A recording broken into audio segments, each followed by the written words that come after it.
Kung ating pagmamasdang maigi, ay tila ba isang piniritong liempong nuknukan ng lutong na masarap ulamin ng Hapones na ito mga kaibigan. Maamo ang muka, ang katawan ay kumbaga sa kanin mahilab, palong-palo at mukhang hindi makabasag arinola ang datingan. Pero alam nyo ba mga kaibigan, na ang magandang dilag na ito ay isa palang professional boxer. Kaya huwag kayong paloko-loko kung sakaling makakasalubong nyo ito. Ang pangalan niya po niya ay Nanako Suzuki na di umano ay tirador ng Chupa Chups na ang flavor ay rambutan. Nakilala siya sa alias na The Lady Samurai dahil sa lakas daw ng suntok nito na kapag tinamaan ka ay parang ka na rin daw hinampas ng samurai na 10 taong walang hasa ng padodo sa ulo. May edad pa nga lamang po ito na 23 taong gulang sa kasalukuyan at tubong Takonami Aichi Japan. Mahusay ang chicks na boxer na ito mga kaibigan. Sa katunayan nga po niyan ay kahit mayroon pa lamang itong 7 laban sa kanyang buong professional boxing career ay isa na agad itong ganap na champion. Kaya naman, pag ganito ang mapapangasawa mo ay siguradong magiging tigasin ka. Tigasaeng, ilang gatang. Sa kasalukuyan, siya ang may hawak ng Japan Boxing Commission minimum weight title. Kung sa bagay, hindi na ito nakakapagtaka sapagkat siya lang naman po ang naging isang prinsesa ng mga Inoue. Bali, isang boxing gym lang ang kanilang pinag-iensayuhan. Kaya naman paniguradong panglalaki at halimaw din ang training routine nito. Kaya rin pala ganadong-ganado din ang mga Hapon ngayon at lumalakas. Maganda marketing strategy nila. Dumadami mga champion May kasabay ba naman na diwata sa gym? Parang mga nakarobos sigurado yung mga yan habang nagtitraining. Pero alam nyo ba na bago pa man ito maging isang ganap na champion ay may isa ng Pinay noon ang bumugbog, nagpapangit at nagpabagsak dito sa pinakaiingat-ingatang prinsesa ng mga Inoue. Ito ay walang iba kundi ang Pinay boxer na si Renz Dakel na tubong Manabo Abra mga kaibigan. Sa mga hindi po nakakakilala dito kay Dakel ay isa po siyang professional kickboxer sa kasalukuyan. Naging Asian Kickboxing Champion siya noong taong 2022 nang masungkit nito ang gintong medalya sa Bangkok, Thailand. Pero bago pa man ito maging champion sa larangan ng kickboxing ay una na nitong pinasok ang professional boxing at nagkaroon muna siya ng 2 laban bago mapatapat sa prinsesa ng mga halimaw. Bago ang kanilang laban, ay akalain yung sa likod ng pagiging magandang chicks nitong prinsesa ng mga Inoue ay may kahambugan din palang itinatago ito sa kanyang singit, balon-balunan at large intestine. Nilahit nito ang ating bidang kababayan. Mukha daw itong mahina at tuyot dahil ang lotion daw nito ay saluyot. Palibasa daw, daon lang daw ang napkin at panty liner sa Pilipinas. At kulang daw tayo sa mga equipment sa pag-ensayo. Puro daw lata ng bonakid, corn beef at sardinas na pinatigasan ng semento ang pangbuhat natin. Kaya malayong malayo daw ang lakas niya sa ating bidang manananggal. Kababayan, puro dahon, talbos at sanga lang din daw ang kaya nating ulamin. Kaya kulang na kulang daw tayo sa mga sustansya. Dagdag pa nito ay wawasakin daw nito ang nguyang-nguyaan ng ating bidang kababayan. Pagagapangin daw nito sa sakit at bibigyan ng leksyon na parang piningot ng bad trip na nanay na 10 oras nang nagbabanlaw ng hindi pinagbomba ng anak sa puso. At pauuwiin daw niyang duguan ng ating bidang kababayan ng luhaan sa ating lupang sinilangan. Sinagot naman ito ng ating bidang manananggal at sinabing hindi daw dahon ng kanyang napkin at may pambili daw siya ng Pampers with wings at baka ihampas daw niya ang mamahaling napkin niya at ang fried chicken niyang ulam sa hapon. May pambili din daw siya ng masasarap na pagkain at gintong panty liner. At kahit puro dahon at kamoting kahoy lang din daw ang kinakain ng mga Pinoy at Pinay ay talaga naman nakakapagpalakas ito ng katawan at kapangyarihan ng isang tunay na mandirigmang Pilipino. Taong 2019, dito na tuluyang kinasahan ng Pinay ang pambato ng Inoue Brothers na si Nanako Suzuki. Ang kanilang laban ay ginanap sa Hong Kong Convention and Exhibition Center sa China. Bago ang kanilang laban, mayroong kartada ang ating kababayan na 1 panalo at 1 talo lamang. Samantalang ang Haponesa naman ay 3 panalo, isa dito ay tinapos sa pamamagitan ng knockout at may 1 talo lang din lamang. Bagamat 1 dayo at dehado ang Pinay sa laban na ito, ay pinakita pa din ito ang tapang ng isang pagiging Pinay boxer. Sa unang round pa lang ay bugbog Tikulane at bagsak na agad ang Haponesa. Tinamaan ito ng solidong patama na mahiya mo hinampas ng may tetanong jungle bolo. 阿童级的是102磅的，上来因此大概就非常凶，铃木菜奈子啊，双方这是女子比赛啊，非常凶啊！哎呀，漂亮！于是大概的右手摆拳，非常狠，非常。铃木菜奈子呢，现在是日本立教大学的这个，他是学福祉的，福祉的就是老年人的这个老年人的恢复看护。那么全世界呢？哎呦，于是大概的又是后手一个摆拳，右手的摆拳。铃木菜奈子呢是19岁啊，云斯达加呢是这个。Samantala, agad din namang tumayo ang Haponesa na parang walang nangyari. 胜一负啊，1KO。但是从力量上感觉这云斯达加是要更重一些啊，打得更凶。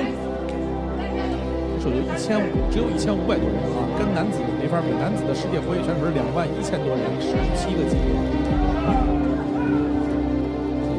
这个铃木菜奈子呢，在这个香港啊，因为他来做过宣传，所以在香港还是。Round 2, walang humpay ang palitan ng dalawang halimaw. Ano ha? Ano? Sino yung sinasabi mong walang pambili ng napkin, ha? Baka ikaw yung napkin mo binulkanize pa at tagpitagpin dayami.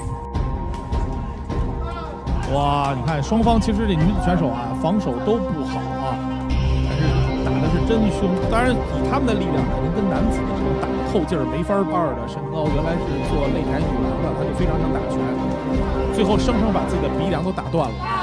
哇，这是大家的这个前手啊，防守真是。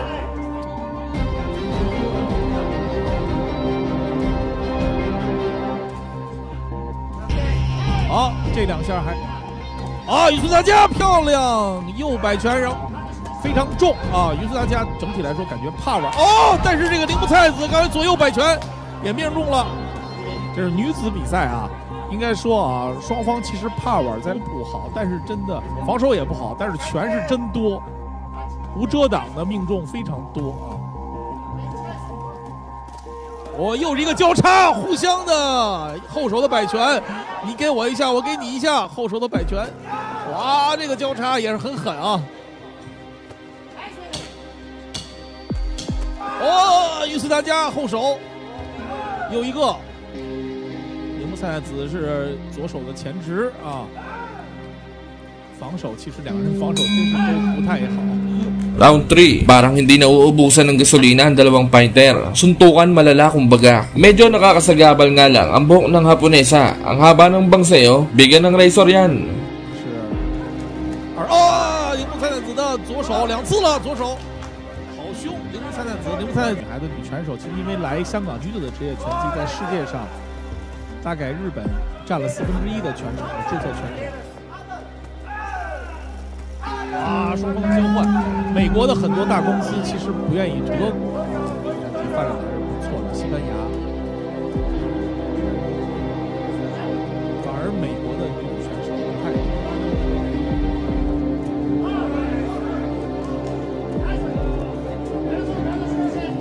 这一回合，铃木菜奈子还是打得不错的啊。达加啊，来自菲律宾的拳手是大家绿裤衩啊，黑色上衣的就是大家。大家只打过1次职业比赛，这就是日本拳手的韧性，不断向前冲啊，挨了拳要往前冲的是大家，不断的打，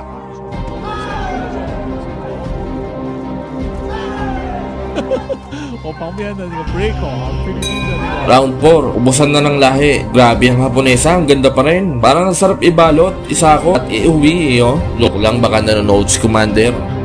怕玩力量都不是很重啊，所以说双方拳手哦，这种交换又是一个互相的后手交叉。铃木菜奈子可能相对来说啊，他这个前手的直拳前直更好一点，但是哎呀，看看于斯包盖的这个右手后手的平勾。很重啊，他相对来说确实在 power 上可能更好一点，在力量上更好一些。但是女子啊，又是直拳啊，后手直拳，铃木菜奈子后手，但是被摆了一个啊。铃木菜奈子1-2后手直，于斯保加就是拉开了以后打自己的右手的大摆，右手的摆拳，你看看啊。前勾后摆，连着3个啊，这是摁倒的，这个不是啊，这是摁倒的。哦，后手直拳这个命中了。好，连续打，连续打。现在铃木菜奈子无氧了，进入无氧，看能不能坚持下去。双方互相交叉拳啊，但是斯保加零两个手摆，又一个击中了腹部。我们知道啊，像在108磅这个级别，其实日本有非常多的选手水平都是非常高的。又一个平勾，于斯保加，恭喜大家啊！比赛结束啊。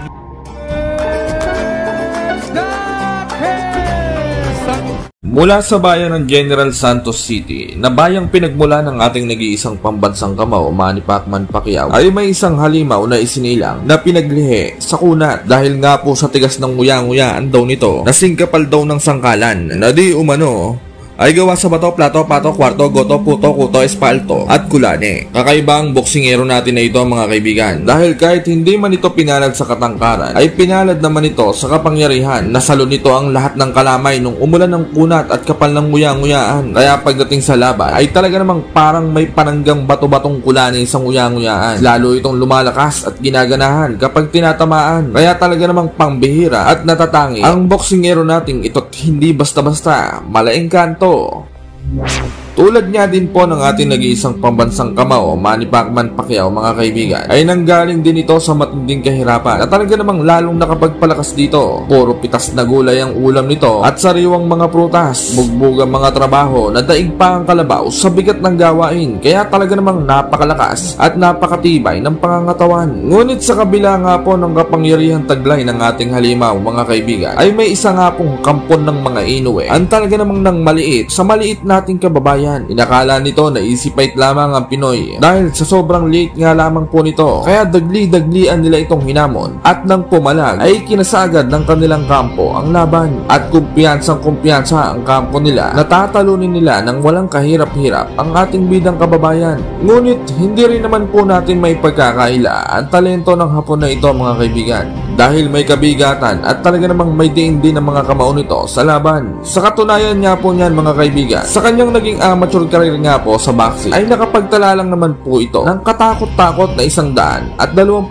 panalo at 4 nga lamang po ang kanyang naging talo. Dagdag pa rito ay nagtala nga rin po ito ng 90% knockout ratio sa kanyang amateur career na talaga namang nakakakilabot. Samantala, bago ang laban, kung ano-anong kalapastanganan ang lumalabas ang nguya-nguya ng maangas na Hapon mga kaibigan. Cute size daw ang boxing gloves ng ating kababayan at mukhang pambata ang size ng sapatos.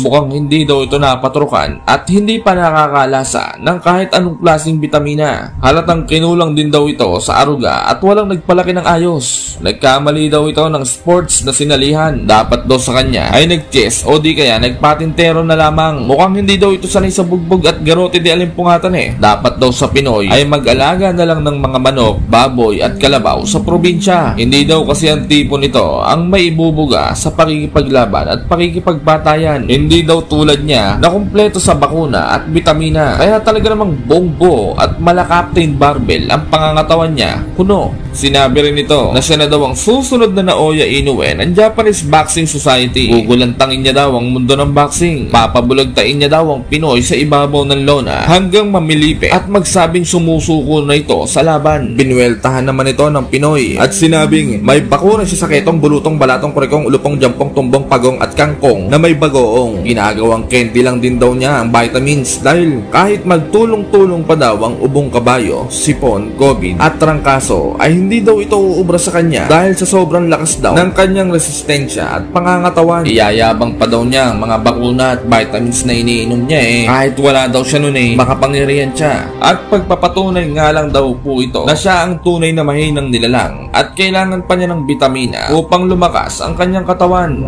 Kasabay ng pamamasada ng unggoy para sa kanyang pamilya, ika-13 ng Mayo taong 2023, tuluyan ng naigisa ang laban ng Vince Paras alias J. Vince kontra sa Hapon na si Ayumu Hanada alias Longnose at Vice Grip na tirador ng sinarsyadong Salagubang. May malinis na kartada ang Hapon na 13 panalo, 11 ay tinapos sa pamamagitan ng knockout at walang bahid ng walang anuman talo. Samantalang ang Pinoy naman ay may 15 panalo, 10 ay tinapos sa pamamagitan ng knockout at 1 talo lamang.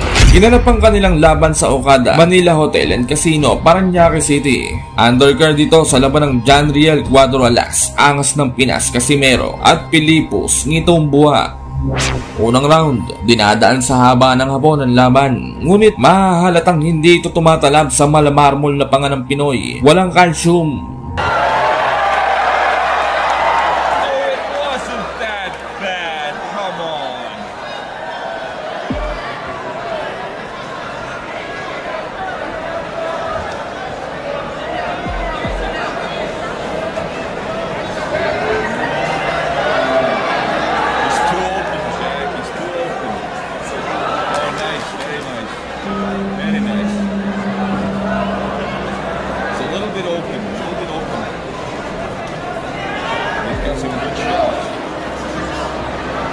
Round 2, nagkakakisian na ang dalawang fighter. Gulat na gulat ang Hapon dahil di niya akalain na ang maliit na Pinoy ay malainggantong mambabarang ang lakas, makapangyarihan.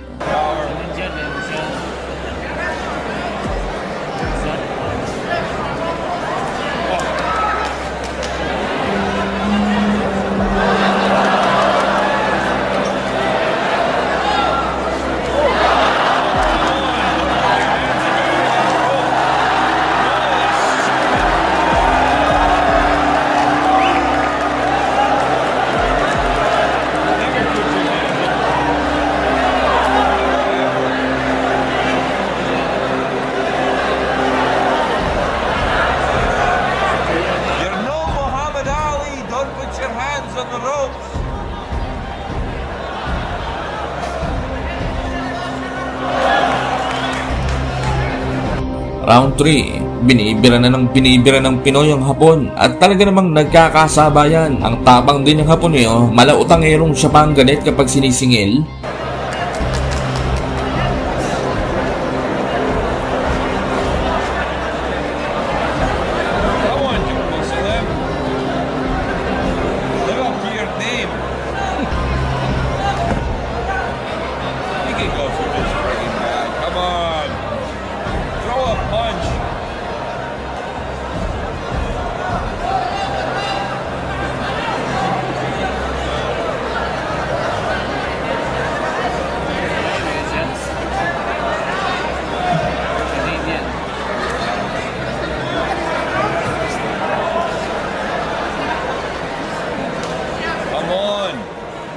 Straighten your punches out.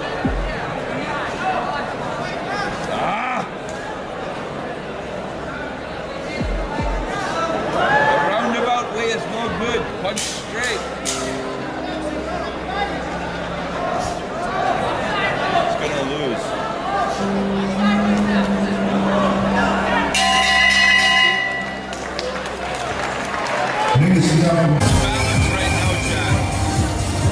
Has the power, but does he have the technique?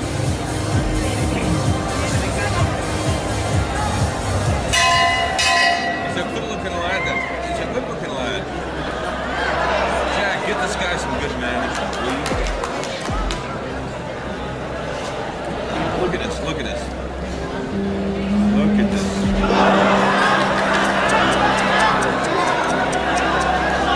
See? Against the fighter.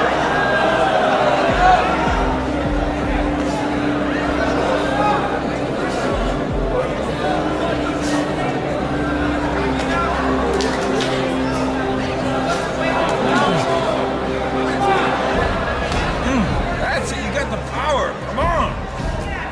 Come on. Give him your power. Give me your power. Round 5, parang nagtitipid na ng gasolina ang Hapon. Hindi na ito masyadong kumikisi. Samantalang ang Pinoy ay mahiyamo kunehong nakarobos, bomba ng bomba.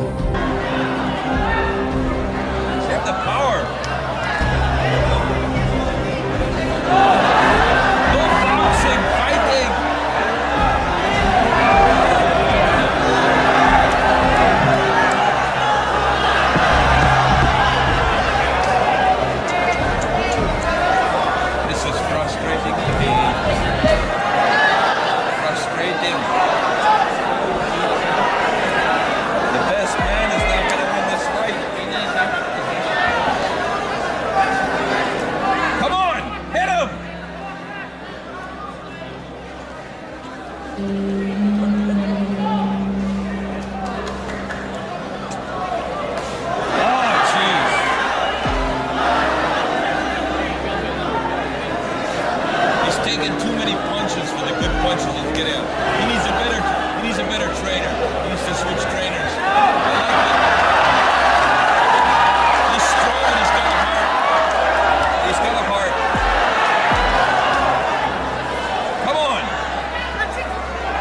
What, Mom? What'd you say, Mom?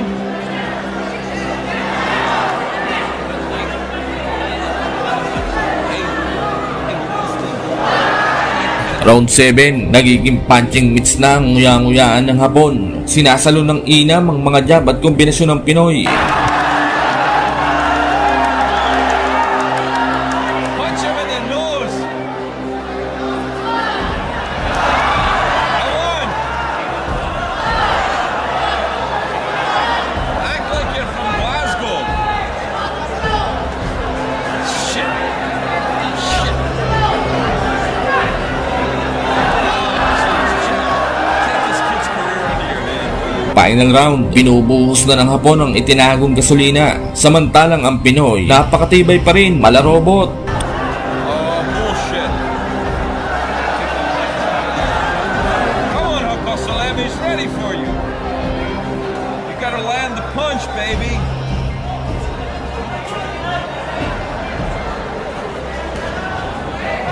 See, we got a classic boxer against a guy that can throw from any angle.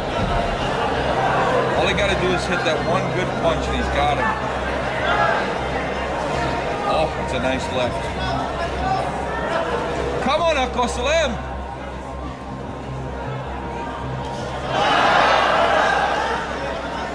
He looks good. Oh, he looks much better than before. Samantala, itinanghal na panalo ang ating kababayan at napayakap ito sa kababayan ng Hapon na Chicks na animoy gusto rin itong kalabanin ng banayad at dahan-dahan.